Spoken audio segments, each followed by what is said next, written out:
David सोच रहा था शायद वे प्राणी सर्दियों में कहीं और चले गए हों, या फिर उन्हें यह समझ आ गया हो कि इन दोनों से लड़कर कुछ हासिल नहीं होगा। लेकिन क्रोनर ने तुरंत कहा कि ऐसा बिल्कुल नहीं है। वह यकीन से कह रहा था कि वे जरूर वापस आएंगे और इस बार बड़ी संख्या में आएंगे। कुछ दिन ऐसे ही बेचैनी में बीत गए। एक रात डिनर के बाद डेविड और क्रोनर शतरंज खेलने बैठ गए। खेल में दोनों इतने डूब गए कि उन्होंने लाइट हाउस की रोशनी जलाना ही भूल गए। अंधेरे का फायदा उठाकर प्राणियों ने हमला कर दिया। डेविड ने देखा कि उनकी संख्या इतनी ज्यादा थी कि दोनों मिलकर भी उन्हें देर तक रोक नहीं सकते थे। गोलियां भी लगभग खत्म हो चुकी थी और कोई प्लान भी नहीं था। दोनों किसी तरह बचते बचाते लाइट हाउस की छोटी तक पहुंचे, लेकिन इस दौरान क्रोनर के पैर में गहरी चोट लग गई। हालत ऐसी थी कि दोनों को लगा अब मौत पक्की है। लेकिन तभी सूरज निकल आया। जैसे ही पहली किरणें समंदर पर पड़ी, सभी प्राणी वापस समुद्र में लौट गए। सुबह होते ही एनरियस ने क्रोनर के घाव को ठीक करने की कोशिश की, मगर डेविड को अब यह साफ हो गया था कि इस लड़ाई को जीतना नामुमकिन है। खाना भी कम बचा था और गोलियां खत्म होने वाली थी। अगले दिन डेविड को समुद्र में एक जहाज दिखाई दिया। वह तुरंत फ्लेयर गन लेकर सिग्नल देने दौड़ा, लेकिन क्रोनर ने रोक दिया। वह नहीं चाहता था कि डेविड यहाँ से जाए। तभी एनरियस ने क्रोनर पर हमला कर दिया। वह डेविड को बचाना चाहती थी, क्योंकि क्रोनर की असली मंशा अलग थी।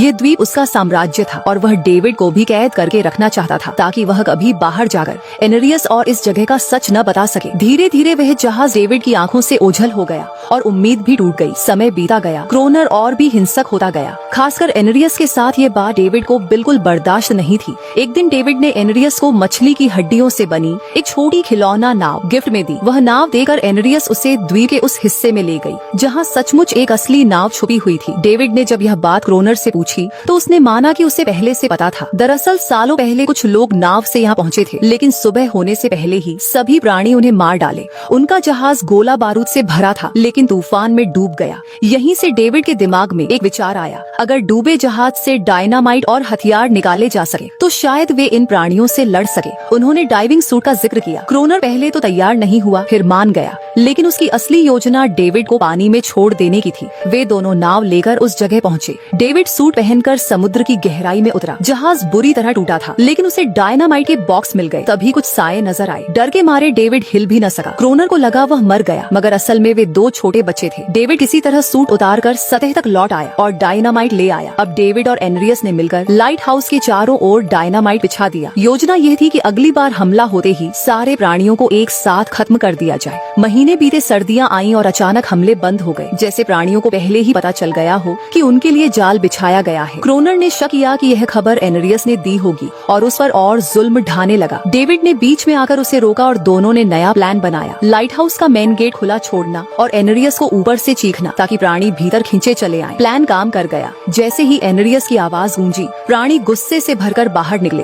और सीधे गेट की ओर दौड़े। डेविड ने उन्हें रोकने की कोशिश की। क्रोनर ने डायनामाइट का लीवर दबाया, लेकिन विस्फोट नहीं हुआ। डेविड से पहले कनेक्शन छूट गया था। वह ऊपर दौड़ा और तार जोड़ने लगा, जबकि क्रोनर प्राणियों को रोक रहा था। जैसे ही तार जुड़ा, पहला धमाका हुआ और कई प्राणी खत्म हो गए, मगर अभी भी कई बाकी थे। क्रोनर ने दूसरा लेयर भी ब्लास्ट कर दिया और जबरदस्त धमाके से दोनों बेहोश हो गए। सुबह जब होश आया तो चारों ओर मरे हुए प्राणियों के शव बिखरे थे। एनरियस गायब थी। क्रोनर बचे हुए जख्मी प्राणियों को मार रहा था। तभी डेविड की नजर एक तड़पते प्राणी पर पड़ी, जिसके गले में एक नेकलेस लगा था। उस पर डेविड को एहसास हुआ कि वे इंसानों की तरह ही थे। परिवार बचे, रिश्ते बस बोल नहीं सकते थे। यह सब एक गलतफहमी थी, लेकिन क्रोनर के लिए यह सब बेकार था। प्राणी कभी वापस नहीं आए, मगर हर रात समुद्र से रोने की आवाजें आती रहीं। डेविड जान गया कि उन्होंने कितनी जिंदगियां उजाड़ दी। एक सुबह उसने किनारे पर उन छोटे बच्चों को देखा जिन्होंने अपने परिवार खो दिए थे। उसने पत्थरों का एक घेरा बनाया और उसमें वह खिलौना नाव रख दी, उम्मीद करते हुए कि एनरियस लौट आएगी, लेकिन वह कभी नहीं आई। कुछ दिनों बाद डेविड को क्रोनर की पुरानी चीजों में एक फोटो मिला। वही औरत जिसकी तस्वीर उसने ऑफिसर रॉबर्ट की डायरी में देखी थी।